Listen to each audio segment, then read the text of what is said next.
এই যে পেঁপে আর ডাল দিয়ে রান্না করা হবে এর জন্য পেঁপেগুলো আমি কেটে রেখেছি। এইটুকুই পেঁপে ছিল ফ্রিজে, তো ভাবছে যে এটা ডাল দিয়ে রান্না করা হবে। আর এখানে পাঁচমিশালি মাছ হচ্ছে মাখিয়ে রাখা হয়েছে। এই যে পাঁচমিশালি মাছগুলো হচ্ছে আপনার আলু বেগুন দিয়ে রান্না করা হবে, সাথে টমেটো দেওয়া হবে। তো বেগুন বাসায় আর কি ছিল না, আম্মু আনতে গেছিলো, তো আমি আপাতত হচ্ছে আলুগুলা কেটে ভিজিয়ে রাখছি, কারণ আলু তো পানি ছাড়া থাকলে এমনিতে কালো হয়ে যায়, তো ভালো লাগবে না দেখতে। তো আমি তো পানিতে ভিজিয়ে রাখছি, পরে হচ্ছে আমি জাস্ট মানে ছুরি দিয়ে বেগুনগুলা কেটে নিছি।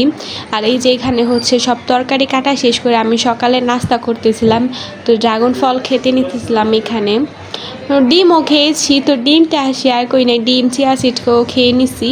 তো এই যে তরকারি কাটা শেষে হচ্ছে এটা খেয়ে নিতেছিলাম। আর এই যে গোসলের সময় হচ্ছে আমি আমার ড্রেসিং টেবিল থেকে মানে কি যেন একটা বের করতে নিয়েছিলাম, তো ওই সময় আর কি আমার চোখে পড়ছে চুড়িগুলা। তো ভাবছি যে একটু চুড়িগুলা পরে একটু ভিডিও করি, যেহেতু হাতে মেহেদি পরা আছে আমার, তো একটু ভিডিও করলাম। তো যাই হোক, তো আজকে কোনো রান্না বাড়া কোনো কিছুই শেয়ার করতে পারিনি।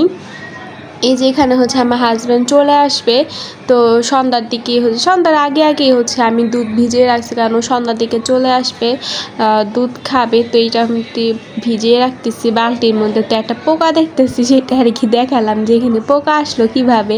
আর আজকে এত পরিমাণে রোদ উঠছে, আজকে না টানা 2 দিন ধরে আর কি রোদ উঠতেছে। তাও এত না, আজকে যতটা রোদ উঠছে আর এত গরম ছিল, কারেন্ট অনেক ডিস্টার্ব করতেছিল, তো অনেক গরম ছিল, ভাল লাগতেছিল না গরমে। তো আজকে আমার বিকেলে ঘুমই হয় নাই। তো যাই হোক, এই যে এখানে হইতেছে এই ঘড়িটা আপনাদের সাথে আমি একটু শেয়ার করতেছি। এইটা কিছুদিন আগে, কয়েক মাস আগে হচ্ছে দারাজ থেকে অর্ডার করছি। এই ঘড়িটা কিন্তু আমার কাছে অনেক ভালো লাগে। এই যে এইখান দিয়েও টাইম দেখা যায়, আর প্রজেক্টরের মতো যে ওইখানেও টাইম দেখা যায়। তো সেইটা আর কি মানে আমি বলতেছি আপনাদেরকে। তো ওইটা সবসময় পিছন দিকে ঘুরিয়ে রাখি, কারণ হচ্ছে যে আমরা তো ঘুমাই, যেই সাইডে ঘুমাই সেই সাইডে ওই প্রজেক্টরের ছোট লাইটটা হচ্ছে আমরা দেয়ালের পাশে দিয়ে রাখিয়েছি। এইভাবে যদি সোজা করে দিয়ে রাখি তাহলে তো টাইমটা উল্টা হবে, জানেনি। তো এই জন্য আমরা ঘড়িটা উল্টা করলে টাইমটা আর কি সোজা দেখায়। তো এখন 5টা কত যেন বাজে, দেখলাম ভুলেই গেছি যে কত বাজে। তো যাই হোক, এই যে এখন আমি মানে এত গরম লাগতেছিল, তো ভাবলাম যে একটু হচ্ছে হাঁটা চলা করি। আজকে আর এক্সারসাইজ করবো না, একটু হাঁটি, কারণ অনেক গরম।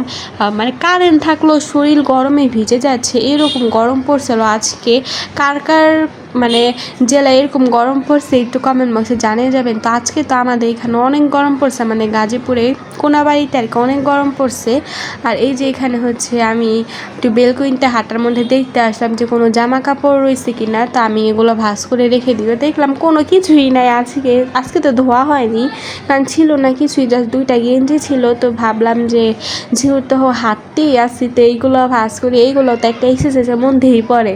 তো মধ্যেই পড়ে না আজকে, কারণ 2টা গেঞ্জি ছিল আর কি এক্সারসাইজের মধ্যে পড়বে। তো ভাবলাম যেহেতু হাঁটতেই আসি, তো এইগুলো ভাঁজ করে রেখে দিয়ে একেবারে বেলকুনিটা খালি থাকলে বাতাসগুলো ঢুকবে রুমের মধ্যে, রুমটা একটু ঠান্ডা লাগবে।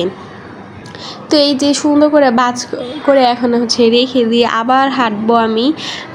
প্রায় 1 ঘন্টার মতো হাঁটছি, এত গরম ছিল মানে বলার বাহিরে। এই গরমে পানির পিপাসা লাগে প্রচুর পরিমাণে, আর এক্সারসাইজ করলে তো একেবারে মাথা ঘোরায় পড়েই যাব। তো যাই হোক, আর কোনো এক্সারসাইজ করি না, 1 ঘন্টার মতো হাঁটছি, আবার রাতেও হাঁটবো। এই যে একটু রেস্টও নিয়েছিলাম, 1 ঘন্টা পরে আর কি রেস্ট নিয়েছিলাম। রেস্ট নিয়ে হচ্ছে আমি এখন শুয়ে পড়ছি। আর আমার মানে ধৈর্য কুলাচ্ছিল না, যেই গরম পড়ছে তার মধ্যে কারেন্ট আসছিলো মাত্রই।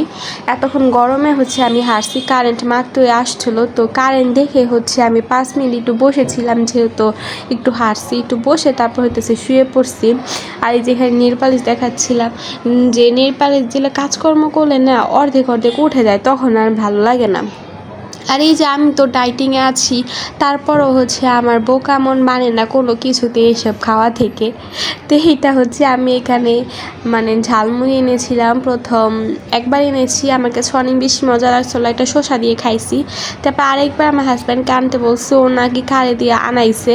তো সে করছে কি যে ঘূর্ণি দিয়ে আনছে, আমি তো আবার ঘূর্ণি খাই না, ঘূর্ণি ছাড়া খাই।